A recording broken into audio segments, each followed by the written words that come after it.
31. Walikuwa wanatoka Kiambu kuelekea Gilgil ambapo ajali ilifanyika hapo saa 5. Tears of sorrow. Catholic catechist, his wife and child among 9 killed in Karai road accident. No learning in Angata Barikoi. Several schools in the land clash-prone area of Angata Barikoi, Transmara remain deserted. If we had managed it well, there is every likelihood that Lyra would be in state out alive, having secured proper medical attention when he became unwell. Who bungled Raila's campaigns? Jubilee Party defends former President Uhuru Kenyatta over 2022 agents' money.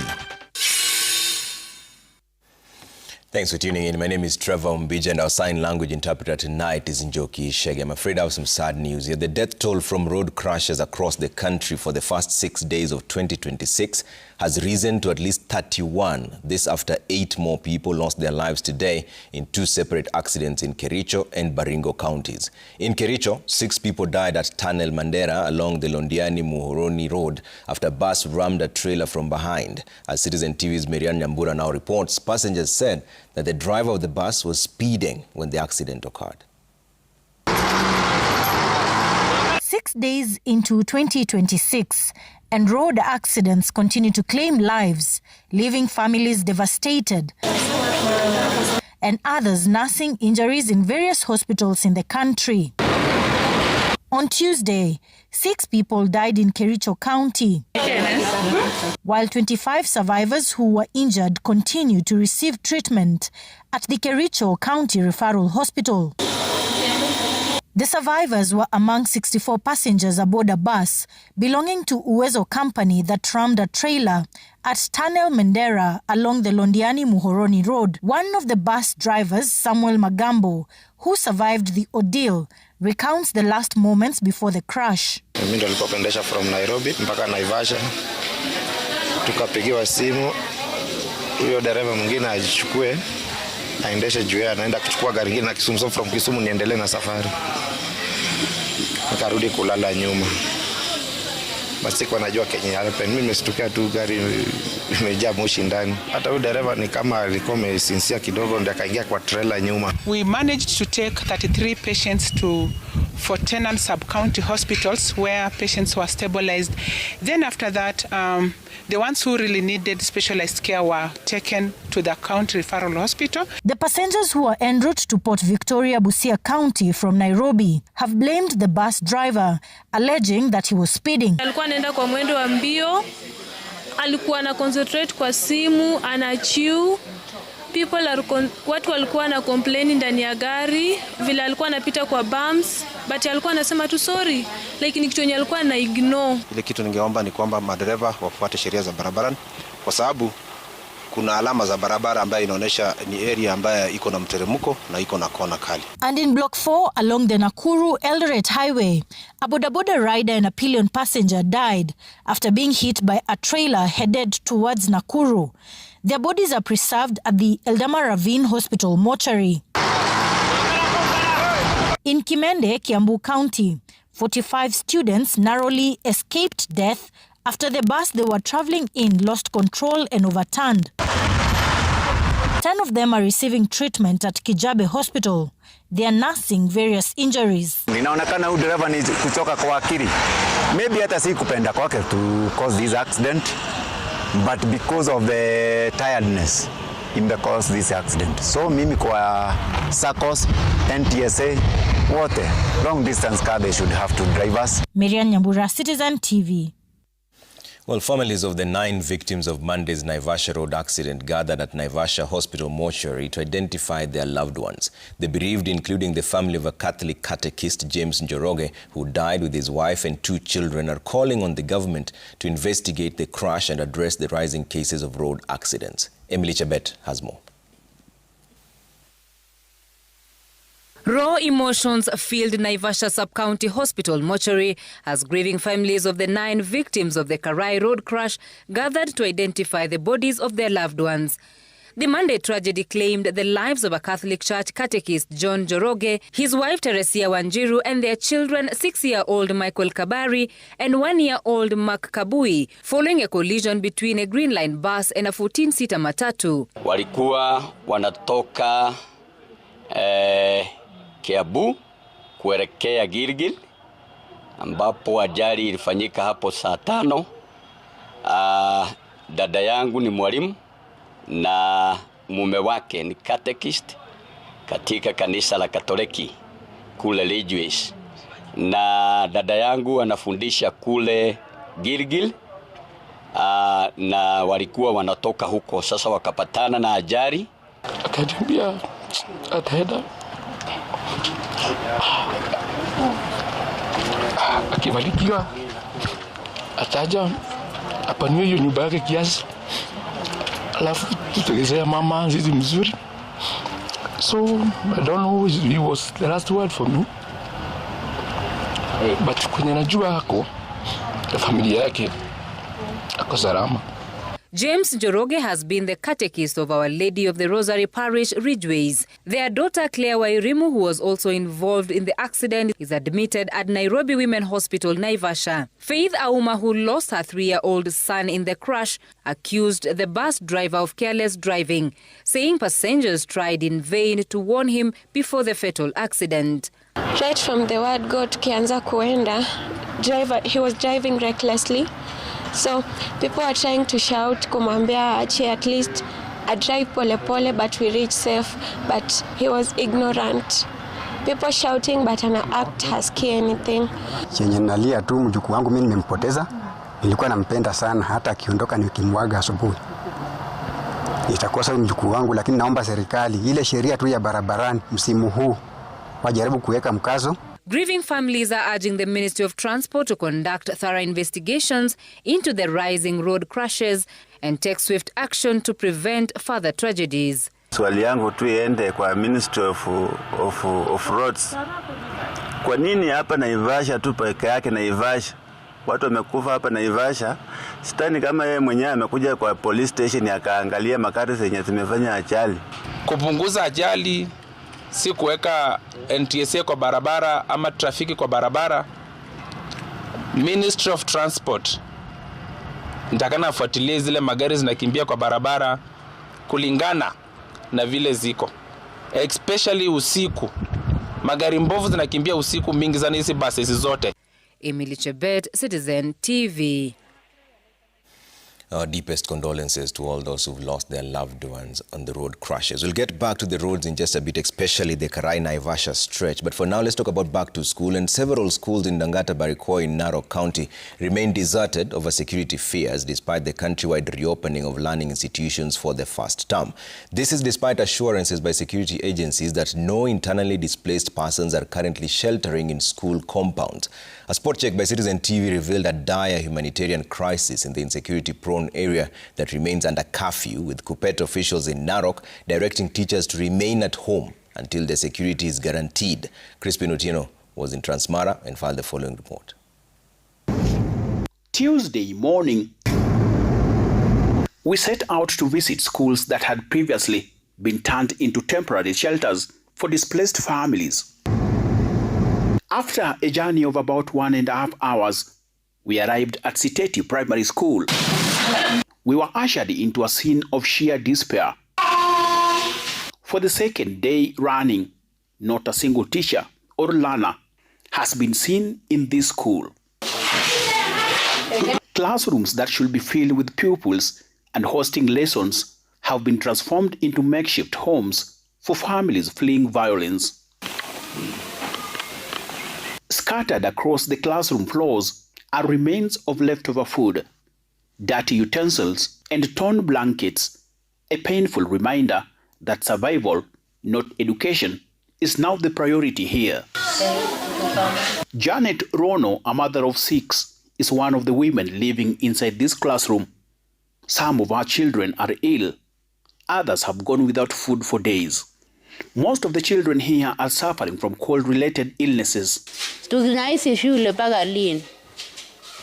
Watoto wataenda lini shule? Kama mimi saa hii niko na watoto 6. Na mimi sina pesa. Sina pesa yenye ninapelekea. Wengine sijui ilitwa wapi akirina.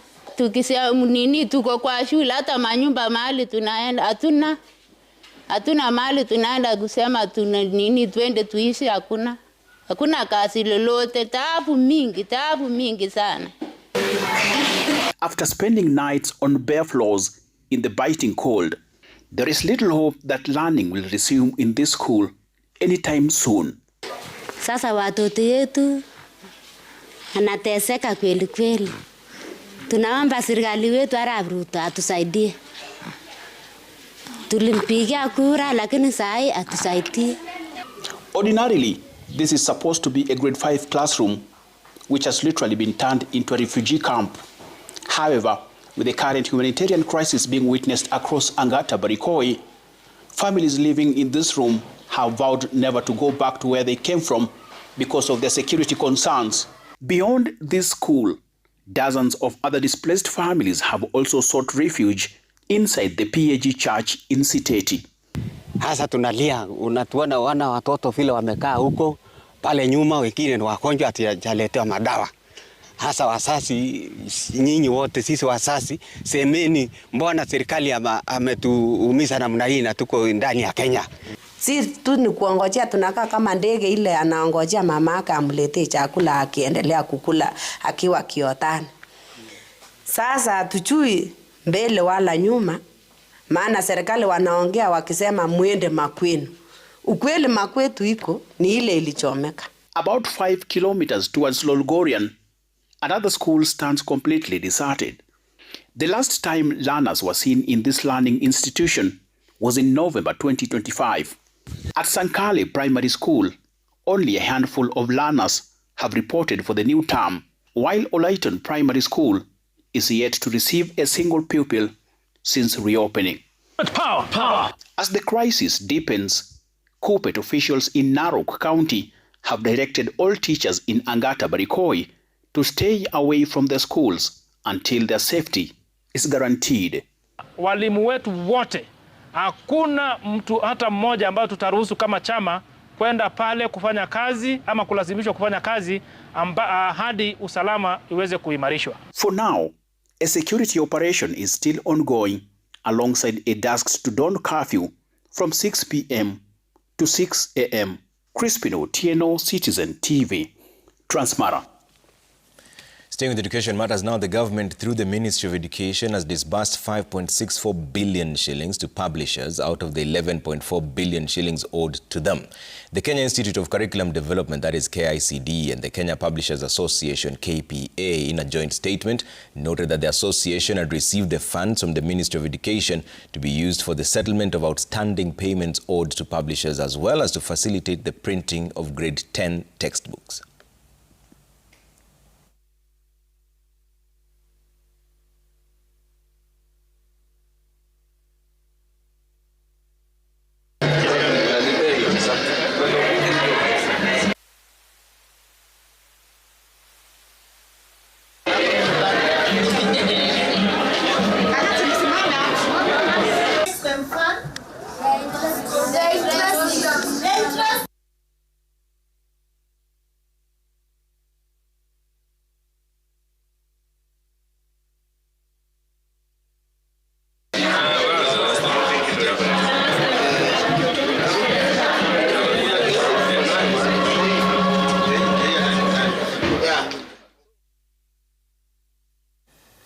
Let's get back to the roads and focus on the increasing number of accidents along the Karai Naivasha stretch, which has become a deadly hotspot. Safina Chiengo visited the area moments after another accident claimed 9 lives and takes a look at the genesis of the problem as narrated by those who have seen it all.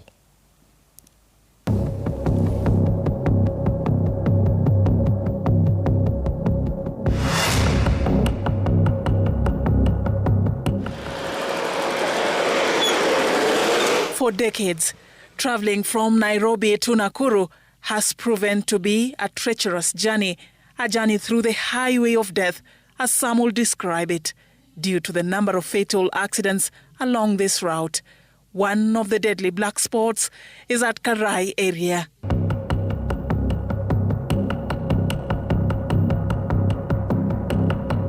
It is typically busy, as is the entire highway.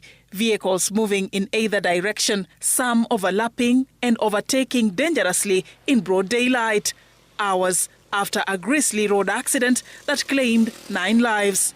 It is at this exact spot that the accident happened in the wee hours of Monday morning. Yet another accident in an area that has now turned out to be a black spot.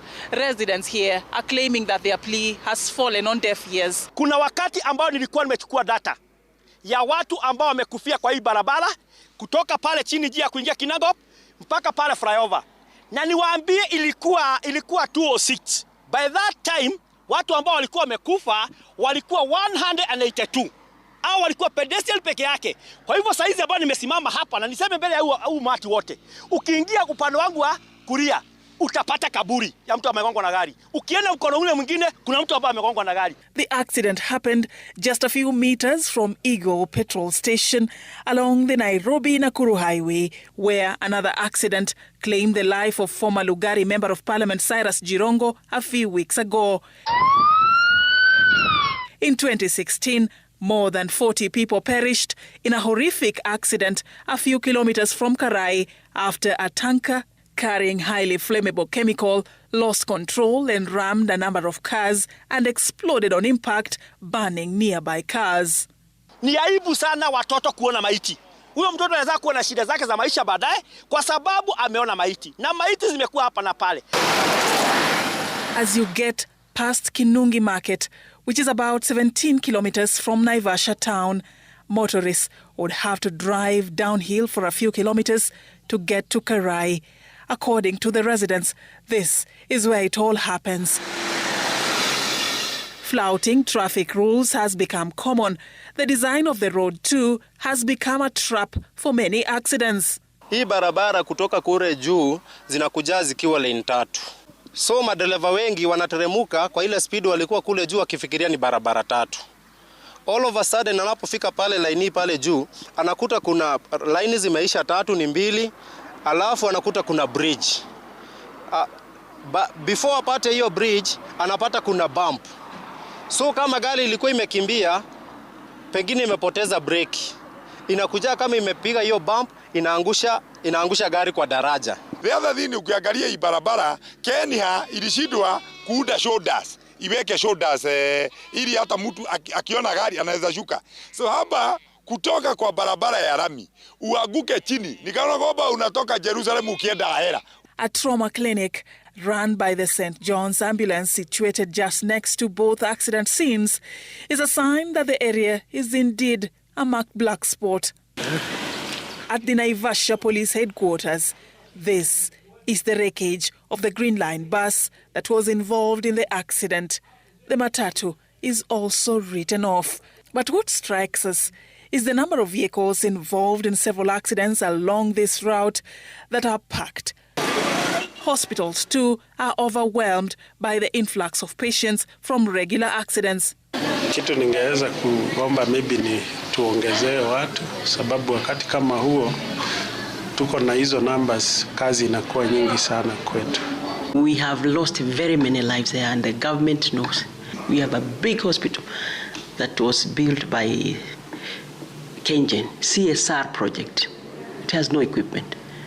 I've said this many times, but it was supposed to be equipped by the national government, not the county government. At least that was the deal.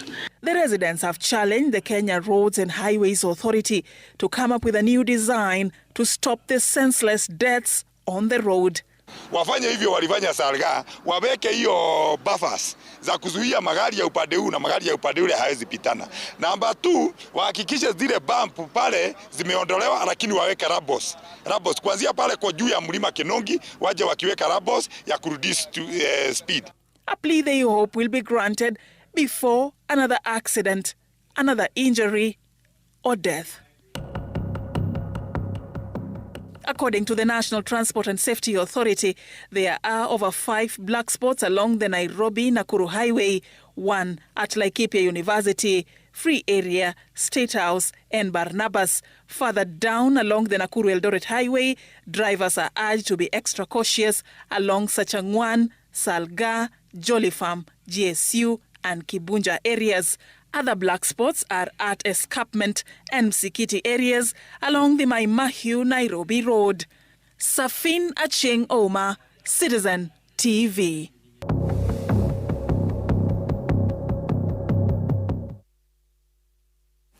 Away from the tragedy on the roads, let's talk about another one here. Ali Edan Galgalo, one of the security guards who died when a multi-story building collapsed in South Sea, Nairobi, has been buried at Lang'ata Muslim Cemetery. An autopsy conducted hours before the burial revealed that the 31-year-old suffered multiple injuries during the Friday collapse. Meanwhile, the search for the other missing guard continues, with teams working around the clock to conclude in 2 days. Gatoto has more. The final journey of the late Ali Adan Galgalo began at Nairobi Funeral Home, where family and friends first gathered for an autopsy. The results revealed that the 31-year-old security guard died from multiple injuries sustained when a multi-story building in South Sea collapsed. Afterward, the family proceeded to Masjid Nur Mosque in South Sea, where prayers were held before the convoy made its way to Lang'ata Muslim Cemetery. Friends and community leaders joined in paying their last respects, while calls for compensation and a swift cleanup and recovery at the site of the tragedy were strongly echoed. Both of them are very young families, and their first borns are like 6-7 years old. So there's the issue of school, there's the issue of food, there's the issue of upkeep. So we hope they are going to be magnanimous enough to extend a hand of support. Tumepata maiti moja, tumezika leo. Tungetaka sana serikali ifanye juhudi. Watu wametoka mbali. In South Sea, the search and rescue mission entered its 5th day on Tuesday. Multi-agency teams are working tirelessly, combing through the rubble with excavators and specialized equipment. The 24-hour operation, expected to conclude within the next 2 days, aims to locate the second security guard, who was also inside the building on that fateful morning. When we open the assembly on 14th of February, we are going to summon the CEC planning, chief officer, directors, all of them. I've even written to DPP, Director of Public Prosecution. Let investigation be done, because something like this to happen. What about if it was a school day? This Kongoni Primary School here. If it happened, if it was a school day, I think leo tumkuwa na janga kubwa sana. Detectives investigating the case have issued summons to all parties involved in the project, following directives from the Director of Public Prosecutions. The investigation team is also awaiting a comprehensive report to determine the exact cause of the collapse, which will guide the next steps in the inquiry. Gatoto, Citizen TV, Nairobi. Now, 2 Kenyan policemen and 3 civilians, among them Coast Development Authority Chairperson Mzee Mwinyi Mzee, have been arrested by Tanzanian police. The police officers were leading a mission to effect an arrest across the border. The 2, Police Constable Patrick Idhinji and Police Constable Ahmed Hali of the Tononoka Police Station, are held alongside the Coast Development Authority Chairperson Mzee Mwinyi Mzee, who the police officers were after for the offense of obtaining money by false pretense, his wife Sophia Menza and their driver Abdikadir Aidan. Now, the officers, who have since been disarmed of their Seska pistols, each loaded with 15 rounds, are accused of breaching Tanzania and East Africa community laws on how arrests on foreign soil should be conducted. The 5 will be presented in Dar es Salaam court tomorrow.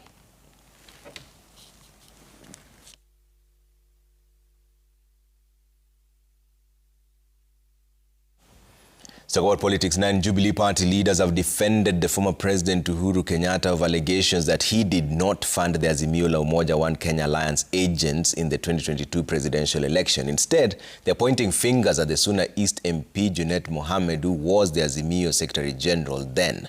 Now, this comes as the Senator for Migori, Eddie Okech, withdrew a petition seeking the removal of Nairobi Senator Edwin Sifuna as the ODM Secretary General to allow room for an amicable resolution. Emmanuel To has more.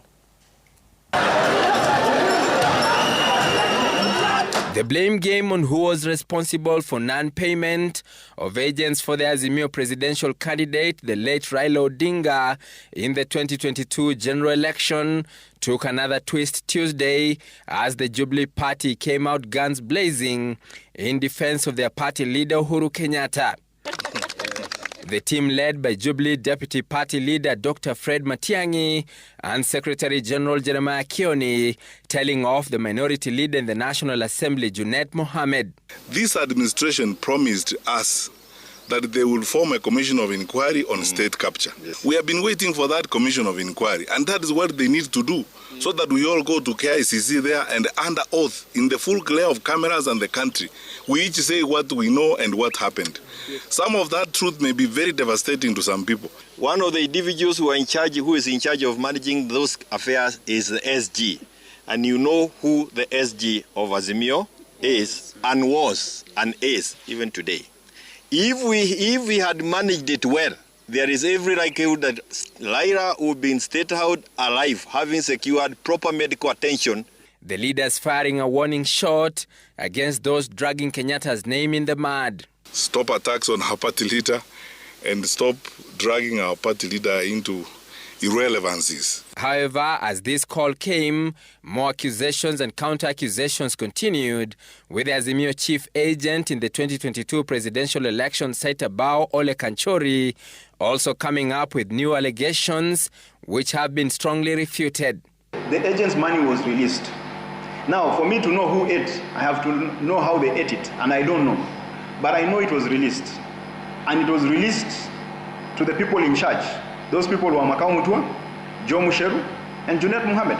The campaign, secretariat, handled those funds. And, at the CEO level, that was not,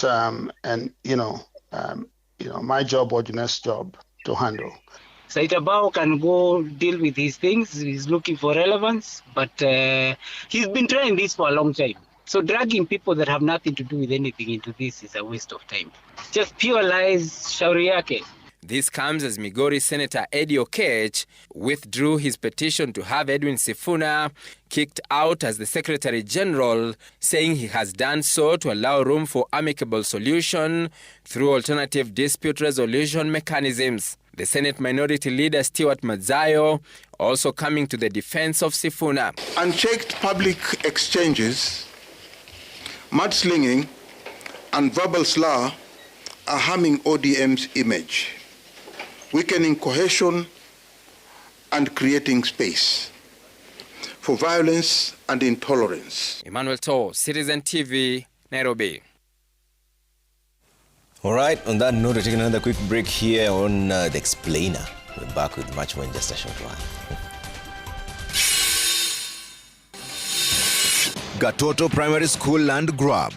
Government reassures parents and learners that the school remains public and safe after recent attack. Thank you for staying with us. Now, Kiharu Member of Parliament Ndindi Nyoro has threatened to mobilize parents to protest over what he terms as inadequate and unclear government capitation to secondary schools.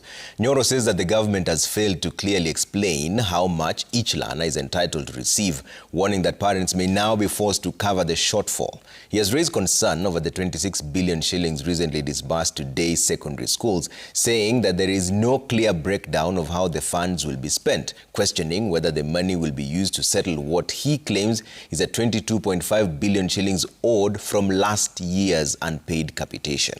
According to figures released during term 1 of 2025, the expected capitation per learner was 11,122 shillings, but schools only received 8,818 shillings, leaving a balance of 2,304 shillings per learner.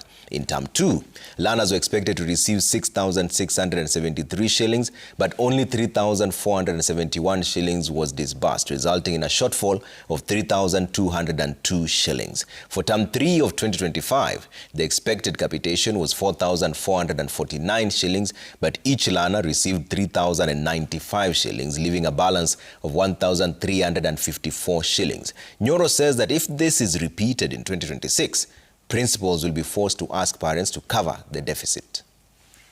Money for this term. failure to which we are going to mobilize all the Kenyan parents to demand what is their right. And their right is that they pay taxes.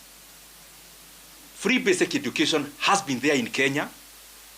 The Kenyan parents cannot continue to observe silently as the government continues to tear down and annihilate the right of learners in Kenya by not adequately funding the free basic education.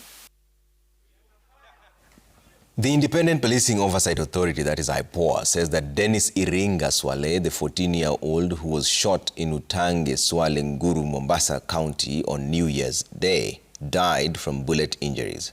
IPOA chairperson Ahmed Isaka's son says that the investigation into the incident, which is at an advanced stage, has seen key witnesses, including police officers and members of the public, interviewed and their statements recorded. Hassan has further revealed that crucial evidence from the scene and other police documents have been obtained and preserved. A police officer is accused of killing the minor. He has confirmed the presence of IPOA investigators in the postmortem examination that determined the cause of Iringa's death on Monday, January 5th, 2026. And the final report will be forwarded to the Director of Public Prosecutions with necessary recommendations as to the culpability of the officers concerned.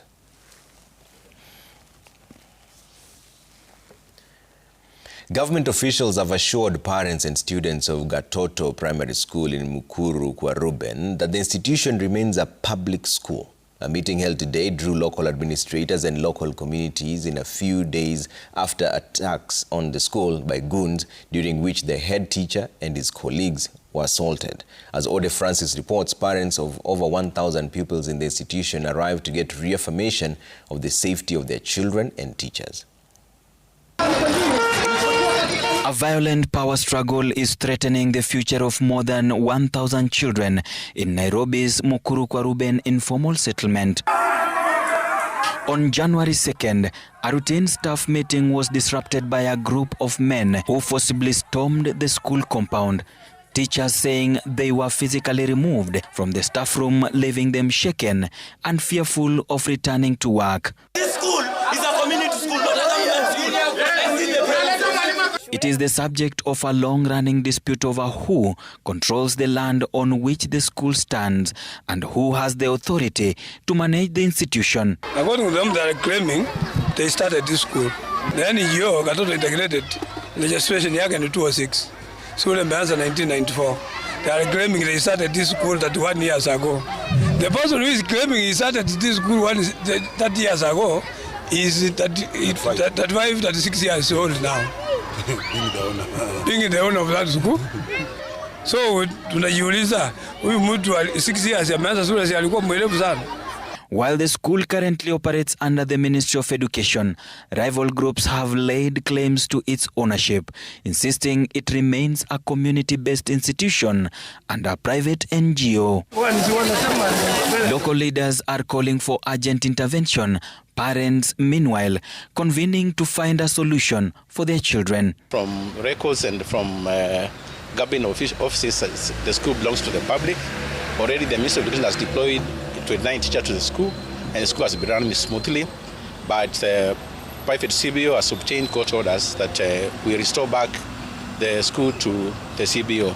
Walistaki Gatoto Community Primary School ambayo haina document yoyote katika Kenya hii, hata ukienda kwa computer sote. It is non-existence. Wakiambiwa leta certificate ya registration wanapeleka ya Gatoto Community Primary School. Mimi ninawaambia hapana, hii ni public school. Leta yenu. That is now where we are up to this moment. Government officials say the institution's title deed is in the custody of Permanent Secretary Treasury, which further affirms its public status. Saa wamepewa za tap to it, na hizo saa tungezipata. Tuko tunazionea kule Ruben Primary. Sababu ya hawa jamaa kuja kutaka kushikilia landa, wao wanapata donors kutoka Australia na nchi zingine za Europe. Pesa mingi kidogo, milioni 12, mali moja ile nyingine milioni 9 ama 11 depending on vile wameweza kuframe statement yao na vile wameenda kuframe mahitaji ya wanafunzi. Locals and the area MP have teamed up in a bid to keep off what they view as unwanted intruders. Ode Francis, Citizen TV, Nairobi. Now, the High Court in Kirinyaga is set to deliver a ruling on January 29, 2026 on a decision that could shape the country's food policy, influence household budgets, and redefine how the government responds to perceived threats to food security. Now, this comes after the Gazette Notice number 10353 of July 28, 2025, which authorized the importation of rice on a duty-free basis and was stopped by the court. The decision was challenged in court, with petitioners questioning both the existence of the alleged shortfall and the process through which the policy was adopted.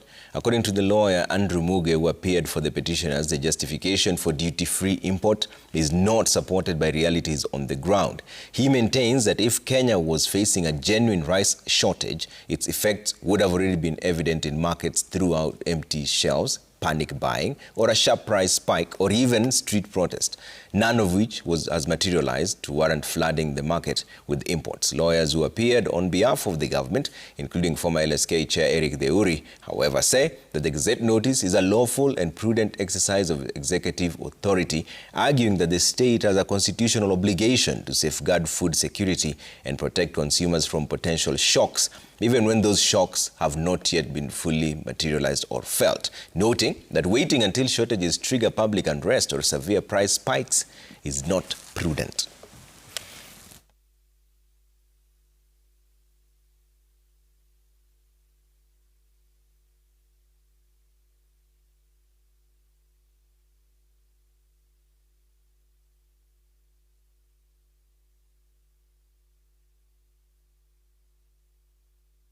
That the demand far outweighs the local production, and the net balance in terms of a deficit stands at 7,624,460. In terms of metric tons, that, as demonstrated at paragraph 17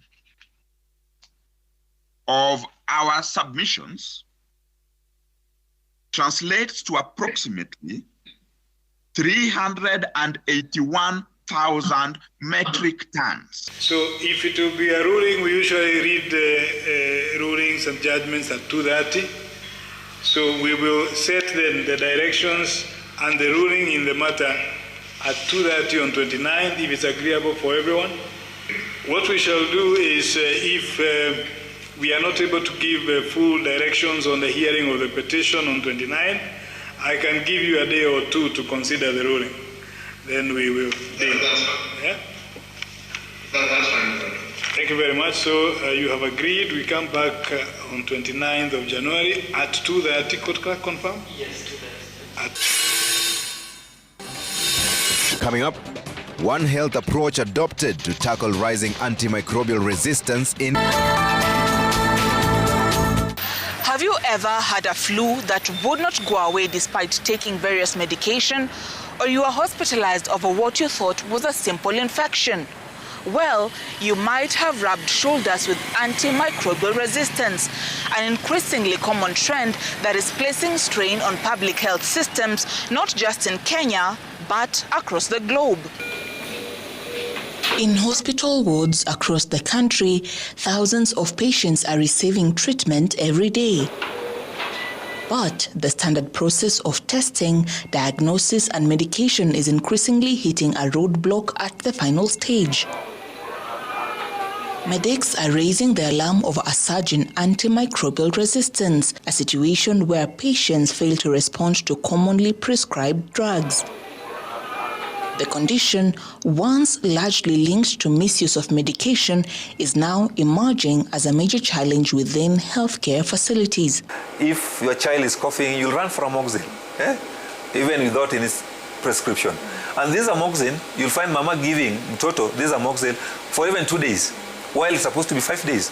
After 2 days, mama ataweka amoxicillin kwa nyumba. Anangoja mtoto pia, even after 2 weeks, mtoto anaanza kukohoa. Once a pathogen is exposed to a drug in lower doses than intended, the pathogen develops a biofilm, which then means the drug cannot penetrate its cell membrane. When exposed to the drug a second time, Even under the prescribed dosage, the biofilm protects the pathogen, meaning a patient will get sicker even with the correct medication administered. The Kenya Medical Research Institute sounded an alarm in rising trends of antimicrobial resistance in the country. In findings published by the Center of Microbiology Research, surveillance from Mama Lucy Kibaki Hospital showed that 45% of typhoid fever cases at the facility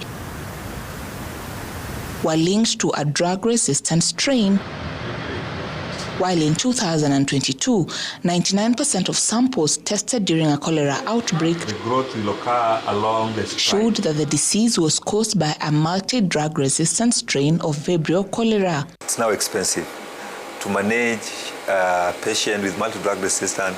In long run, we'll be sitting and observing our patient dying simply because of multi-drug resistance. Beyond the misuse of medication, studies now show that environmental factors are also driving the rise in antimicrobial resistance. Research by Cornell University, Kemfrey and Ilri have detected antimicrobial resistance in fish, a development experts warn could spill over to humans through consumption. In Busia County, an analysis of tilapia samples collected during a mass fish die-off revealed that 17% of cage fish farmers had attempted to medicate their stock without veterinary guidance, a practice that contributed to the resistance of commonly used antibiotics. We were able to get that the ones that were notorious or they were common, there were 3 of them. I would tell the fishermen, if you continue administering these antibiotics without any professional assistance or advice, it could lead to more fish kills. Because you're reading to these microorganisms being resistant to any antibacterial substance you're putting in. During the 7th session of the United Nations Environmental Assembly held in Nairobi, UNEP Executive Director Inga Anderson advocated for a triple planetary lens which features the tackling of the crisis of climate change, the crisis of nature and biodiversity loss, as well as the crisis of pollution and health. Kenya's Ministry of Health has developed a 5-year multi-sectoral national action plan to tackle the rising cases of antimicrobial resistance. We've realized that this is something that is affecting the human health. It's affecting the animals, the domestic animals we keep. It's also affecting the aquatic animals. So having the One Health approach would mean that we synergize our efforts together. Just have maybe like some thematic working groups and conduct routine surveillance just as a team. We just need to build stronger teams. Let's teach the community what MR is, because even if for now, if you have even 5 people randomly and you ask them what's MR, I promise you none will tell you what MR is. Some will even tell you MR, I think in mnyama. It's not a mnyama. You see? Even as the globe puts in synergies and trains its guns to save millions of people from the agony of antimicrobial resistance, Kenya is also fighting to cement its place by enhancing surveillance of AMR to suppress the complications and mortalities associated with it. In between, it's sterile. Laura Otieno, Citizen TV.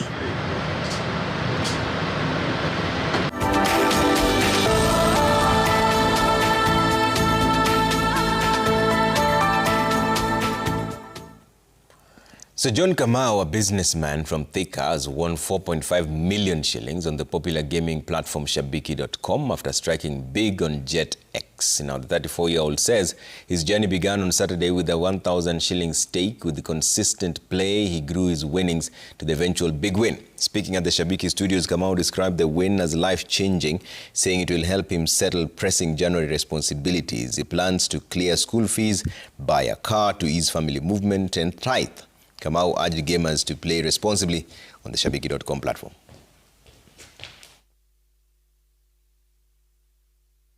Hii 4.5, kitu ya kwanza unatoa shukran ama fungu la 10.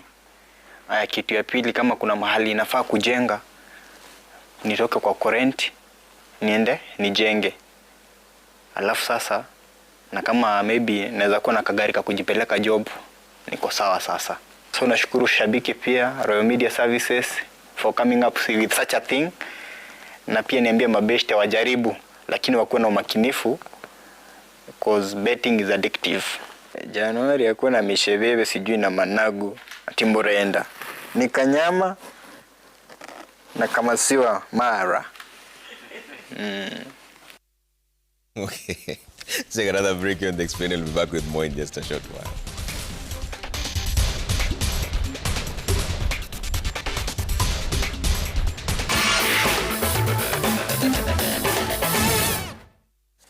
Time for some sporting action, and Gor Mahia stormed back to the top of the Kenya Premier League after hammering bottom of the table Kariobangi Sharks 4-1 at the Kasarani Stadium on Tuesday afternoon.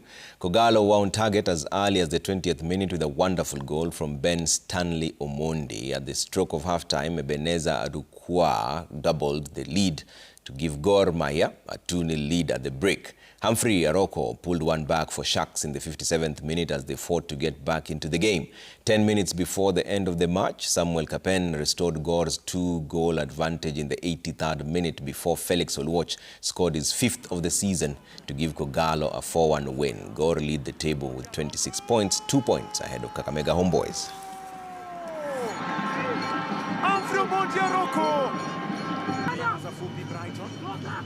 Anacheza chini kwa chini Brighton. Nafasi nzuri Samuel Kapen! Samuel Kapen! Akajaribu acrobatic ile, alikuwa na nafasi na muda ya kufunga goli hilo. Amepenyeza pass kwa Felix Oluoch. Felix!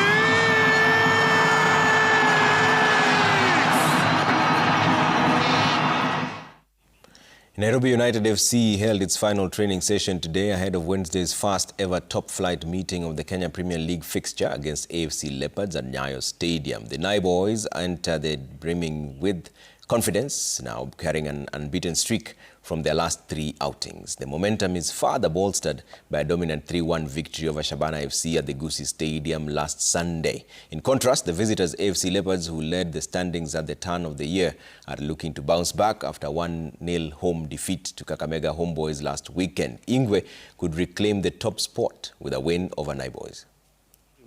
Sisi tuna create a lot of chances but hatufungi, but tunapata defense line wako steady, so tulikuwa tumekaa chini as players tukasema for us to win lazima to score, na for us to score lazima to defend poa, so na believe ni vile tuna defend as a team na tuna attack as a team ndio tunapata the score line. Kwa ni game tough, wako wounded na si tumeget to our feet, which is we got no respect for them, but tuna respect juu pia wamekuwa na run poa. Finally, Algeria needed an 118th minute goal to oust DRC 1-0 and qualify for the AFCON 2025 quarter-finals. Adil Bulbina's rocket sets up a mouth-watering Algeria versus Nigeria quarter-final on Saturday. Delhi into Zerouki. Zerouki inside the fullback to Balbina. Algeria on the charge. Here they are. Oh, that is sensational from Adil Bulbina to surely settle this game from Algeria. Lift off of the Moulay Al Hassan Stadium. And finally, and how Algeria have broken it against the Congolese. Daniel Amokachi. He has just scored a goal that will definitely make him a superstar in his country, because coming off the bench and scoring a spectacular goal like that, believe me, it cannot get better than that. But credit goes to Said Adili for putting that sexy through pass before getting the pass to the player. What a goal. Zerouki it was. Look at this drop of the shoulder. And how about that? What that's from this young man. Power and precision.